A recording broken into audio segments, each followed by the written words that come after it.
What's up, everybody? The Redneck Republican back with another episode, and I've been wanting to make an episode for a few days now, but one, I didn't have the time, and number two, I kind of wanted to wait as some events were unfolding, so that way I could have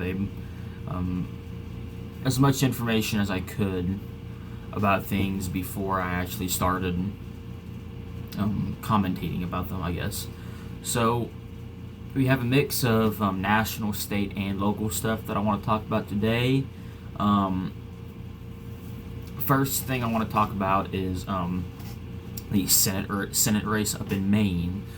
This is one of the main reasons I was wanting to wait, because it was still kind of unfolding, but most of y'all probably know now that another scandal came out from Graham Platner. This time a woman was accusing him of basically raping her.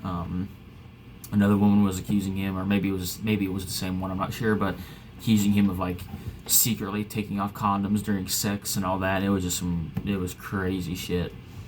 But anyway, once those scandals came out, I mean, the entire Democratic Party was like, beelining it away from him. Everyone was pulling the endorsement. The ones that, didn't care about the Nazi tattoo, didn't care about the crazy Reddit comments, none of that. It finally took someone saying he raped somebody before they finally just decided, okay, yeah, this guy's bad. Which is good, better late than never, I guess, but still. So everyone pulled the endorsement, said he needed to drop out. At first, he was kind of hesitant to, but then today is July 9th. As of I'm recording this on July 9th. Yesterday, he formally announced that he would be suspending his campaign. Now, as of yet, he has yet to actually file the needed paperwork with the Maine Secretary of State to officially bow out of the race. But he has said he's going to. And yeah, there's been a plethora of candidates that have now announced they are running for that seat. The only one I remember offhand is Troy Jackson. I believe he ran for governor this primary and lost.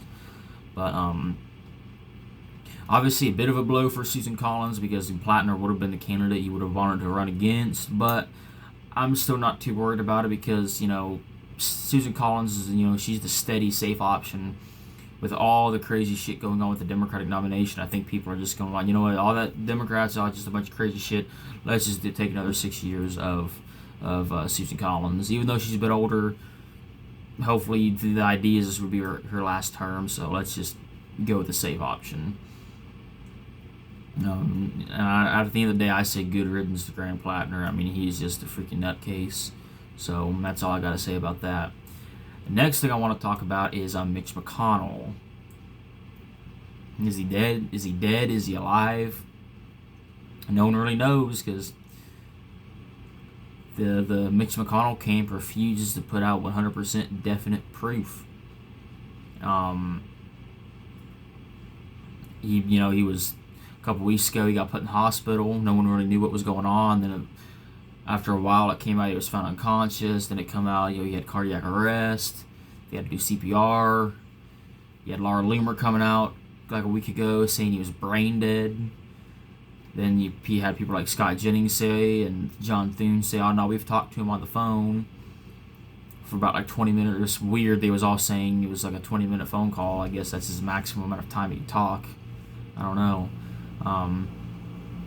I just saw on Twitter, let's see if I can, I'm not sure if I can find that, but I know that,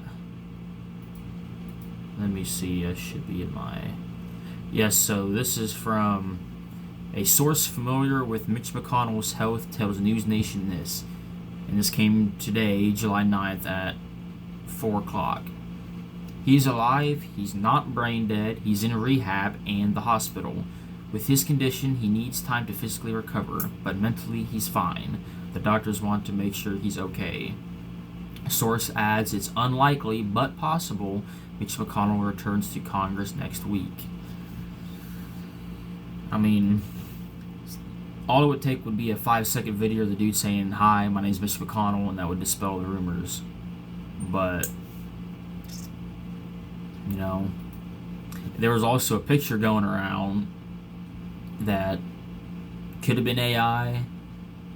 It looked real. It also kind of looked like AI, but it was, old dude in a hospital bed with a gazillion tubes hooked up to him, and it looked a decent amount like Mitch McConnell. I would say that.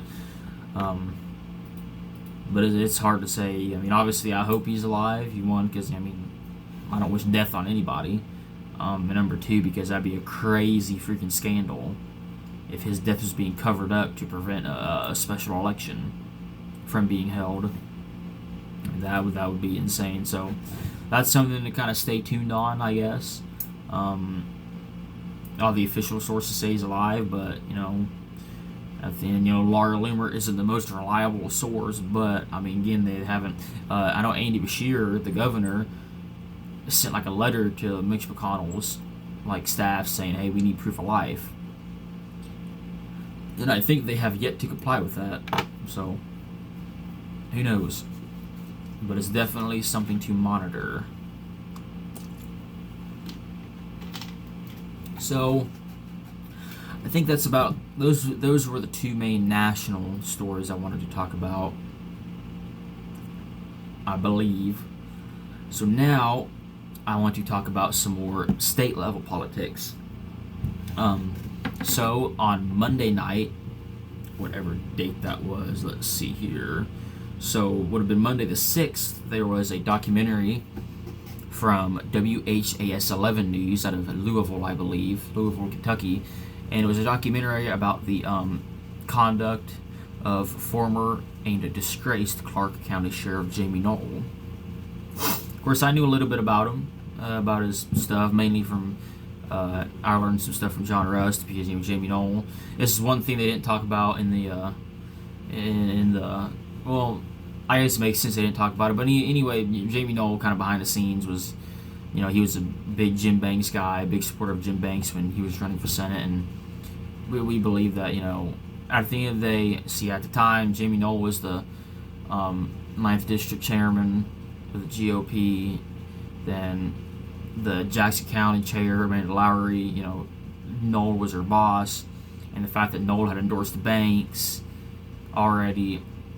And then all of a sudden, Amanda Lowry was like, "Oh yeah, I'll sign off on your candidacy, John Rest," and then she didn't. Read between the lines here. So I was never a big fan of Jamey Noel to begin with, and then obviously all the stuff came out, and you knew enough, but you didn't know the real nitty gritty of it. And the documentary, I thought it was a really well done documentary. I thoroughly enjoyed it. I learned a lot. Again, the only thing they didn't really talk about was his, how well entrenched he was with, state politics and stuff like that. They showed a picture of it with Mike Pence. They showed a picture of him wearing a Holcomb for Governor shirt. But, Rob Kendall talks about how, Eric Holcomb or Jamey Noel was one of Eric Holcomb's best buddies. And he was big with Jim Banks, too, obviously, like I just mentioned. They didn't talk too much about that, but I understand why, because they wanted to focus on what he actually did to Clark County. I believe you can still stream that on their app on demand, and if you can, I highly recommend you doing that if you want to learn more about the situation. One thing that was crazy is when they had the dash cam video, not dash cam, the body cam video of when they raided his garage, where he had his collection of vintage and collector cars, but that thing was more like a museum than a collection. That thing was huge, and yeah, you definitely would not be able to get all that just on a sheriff's salary. So that was pretty wild to look at on video, and I know it had to be even more wild for the officers actually conducting the raid. So, but yeah, highly recommend that. If you guys can watch it and y'all can learn more about the situation. Another reason why I liked it is because Ripley County Prosecutor Rick Hurdle, who was the special prosecutor who helped put Jamey Noel away, was he was one of the people interviewed during that. So as funnily enough, a lot of people don't know this. Rick Hurdle is actually a very divisive figure in Ripley County. A lot of people love him. He won re-election in the primary, but he did have a challenger, and that challenger did have a decent amount of support. And it's just, a lot of people outside the county don't realize, how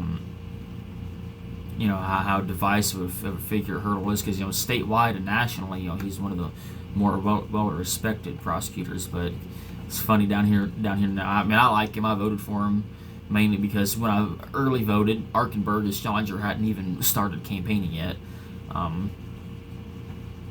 But I think Rick Hurdle, he's been a good prosecutor. Some things I disagree with, and I might make another video talking about Rick Hurdle and his how he's kind of a divisive figure in the county. Because there is one big thing he did that I'm not a big fan of, and if you guys want me to talk about that, let me know, because I'll happily make a video doing a deep dive into Rick Hurdle. And I guess this is a good segue into the my next part of the video, because that's about the only statewide issue I wanted to talk about. Now I want to go into more local issues. Let me bring up my notepad so I don't forget anything. So I'm going to be reading some 812 articles for this, and I'll link these to you, by the way.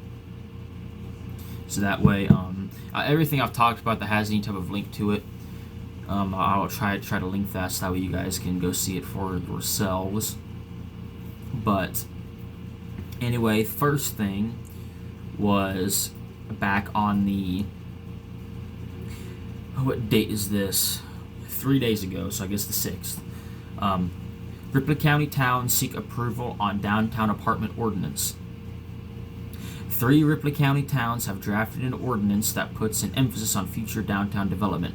Milan, Osgood, and Versailles have each drafted a measure that has been submitted to the Ripley County Area Planning Commission. The proposed ordinance would prohibit street-level and first-floor residential uses in a specified overlay district in those towns.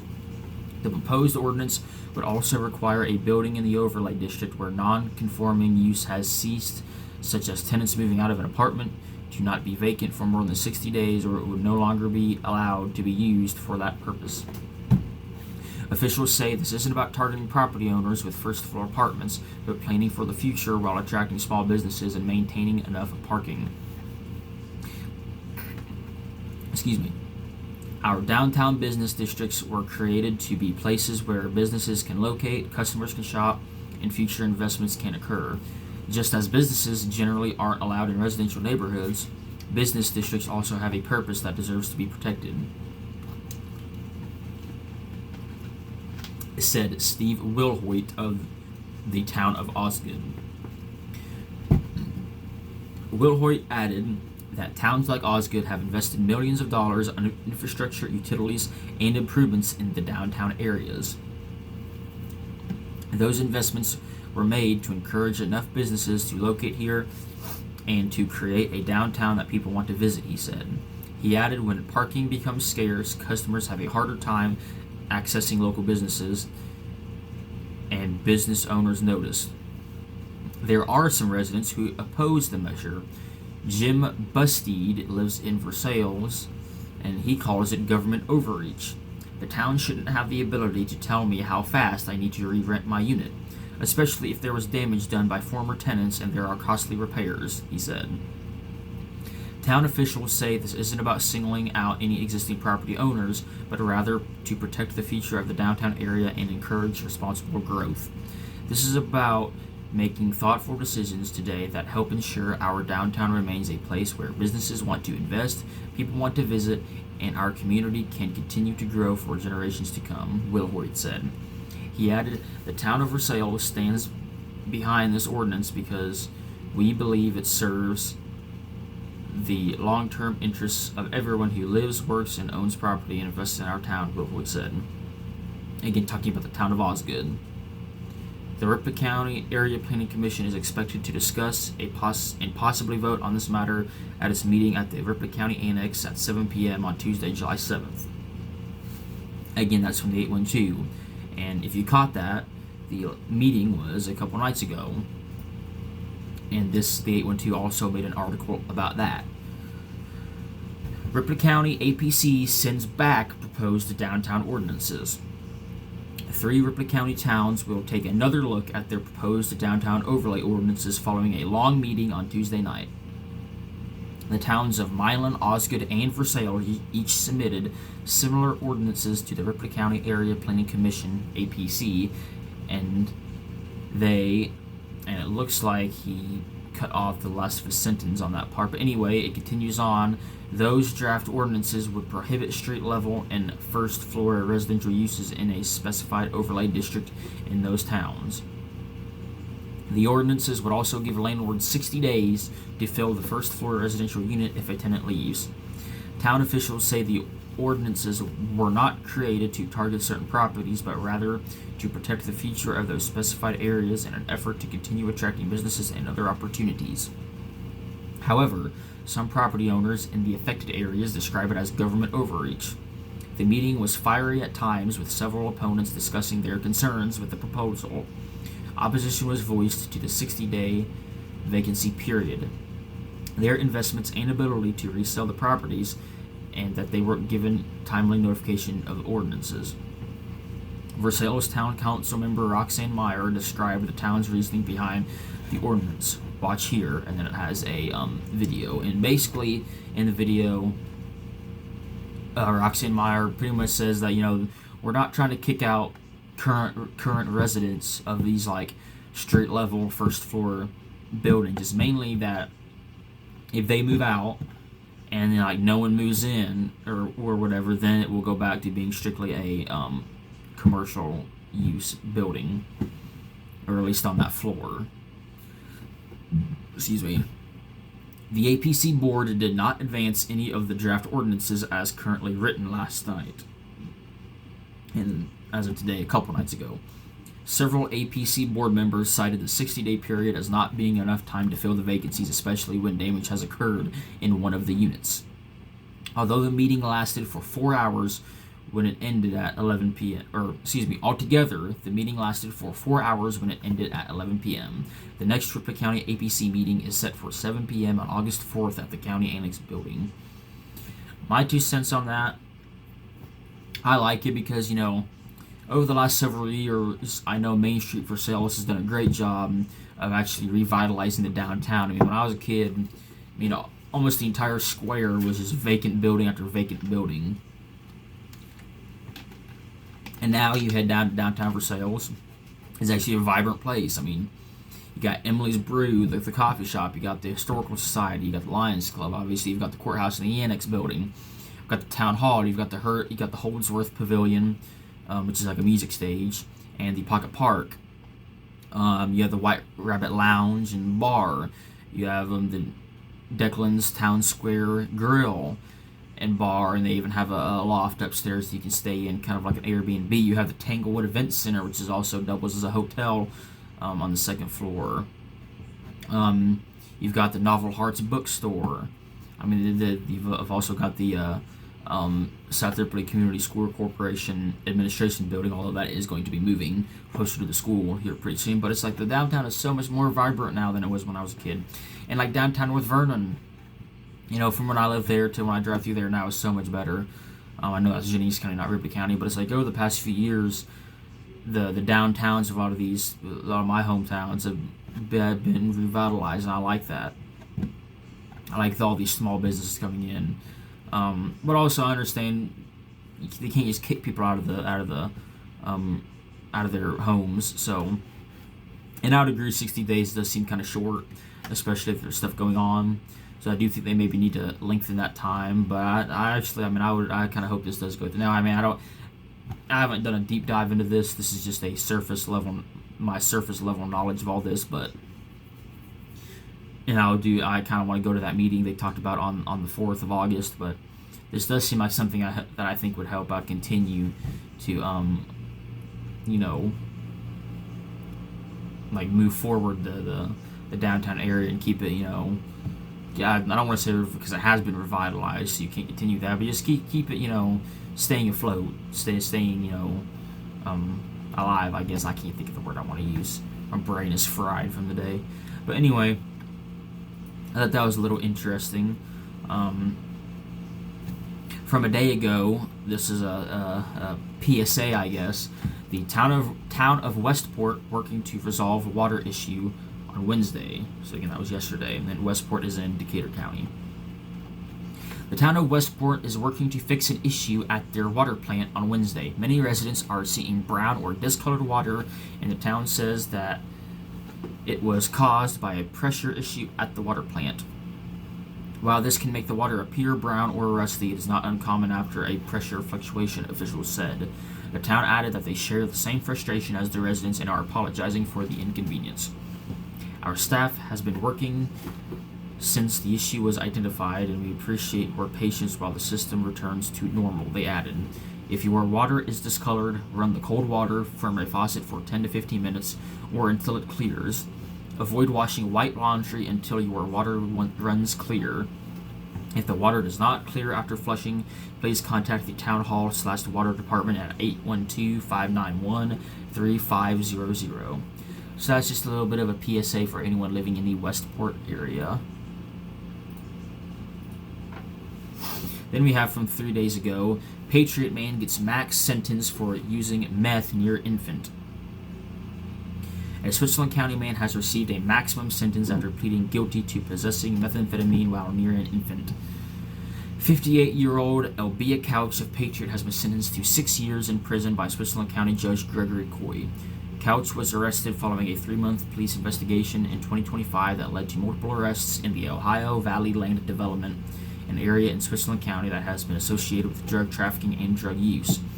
Police were conducting surveillance at a property in October when they located multiple adults in a garage who were smoking methamphetamine in the close proximity of a baby. According to prosecutors, during a search, police found methamphetamine in Couch's pockets. Investigations then moved to arrest another individual on methamphetamine dealing charges a short distance away from the garage, said Switzerland County Prosecutor Ryan Marshall. Switzerland County Prosecutor Ryan Marshall and Chief Deputy Prosecutor Ryan Blaine represented the state during the court hearing, while Deputy Alex Stanton testified about the investigation. Judge Coy issued a maximum sentence based on Couch's criminal history as well as the treatment opportunities that had been previously offered. The judge also ordered Couch to receive drug treatment while in prison. Prosecutor Ryan Marshall described the sentence as both fair and necessary. Exposing children to methamphetamine is heinous. I am grateful to our Sheriff's Department and allied law enforcement for reacting swiftly that night. They saved a baby from a potential overdose and locked up the repeat offenders who created that risk, Marshall said. He added, I'm equally grateful our judge handed down both the prison sentence and the drug treatment to prevent it from happening again. Switzerland County is safer for it. So, good on that. A lot of people on Facebook were kind of whining about why was it only 6 years. Judge Coy pointed out that 6 years is the maximum he is allowed to give out. So I mean, if you want more, you have to take that up with the state law and tell them they need to raise the maximum for that. But he did deal out, and I'm glad he dealt out the maximum sentence. Of course, Judge Coy, Democrat, he is running for a re-election this year, and he's being challenged by Republican Michelle Hicks. And once it gets close to election time, I'll be delving deeper into that. Anyway, what else do we have?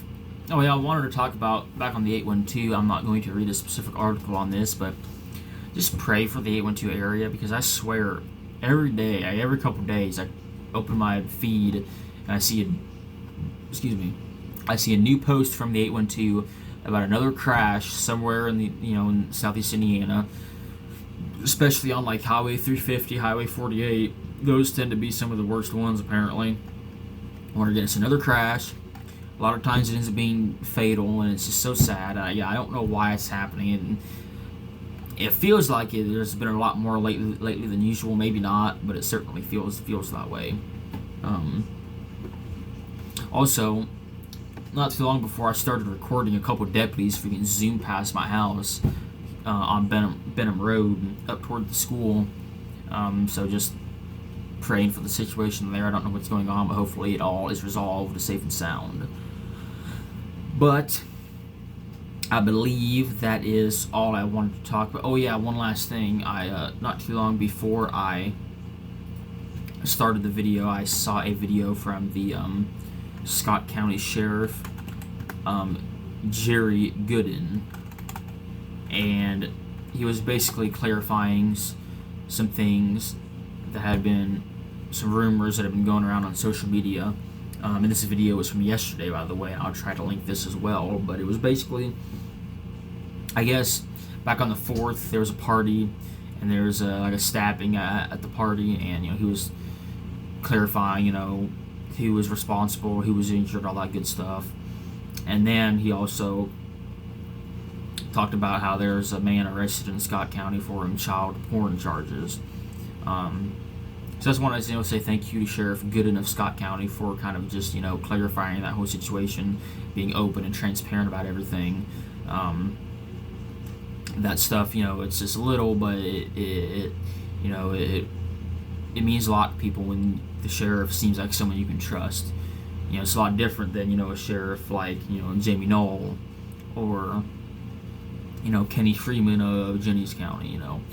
And as a Republican myself, it's embarrassing that he's a Democrat, and like the two other sheriffs I just mentioned were Republicans, and they're the ones who are acting in this corrupt way. And the Democrat is the one who actually seems like the more transparent of them all. Of course, we have plenty of other good Republican sheriffs around. Like my sheriff Rob Bradley is one of the best sheriffs I could ask for. So it's you give and you take, I guess.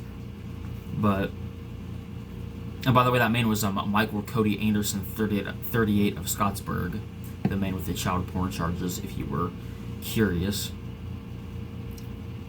But anyway, I believe that's about all. We're coming up on a half an hour now, so I don't want to ramble on for too long. Most of my videos I try to hit about a half hour. So, but like I said, I'll try to link all the videos and articles that I've talked about, just so that way to give the credit where the credit is due.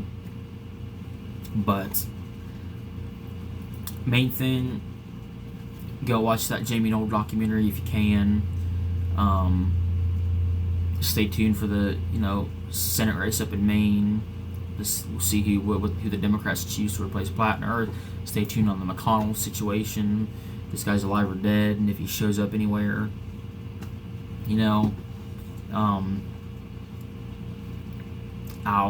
I'll try to keep you all updated on the Ripon County zoning debacle we got going on. I'm gonna try to go to that meeting. But I think that's it.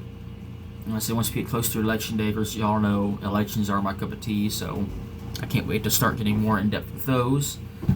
But last thing, appreciate you watching this episode, and check out Rob Kendall show every Monday through Friday, 9 to noon.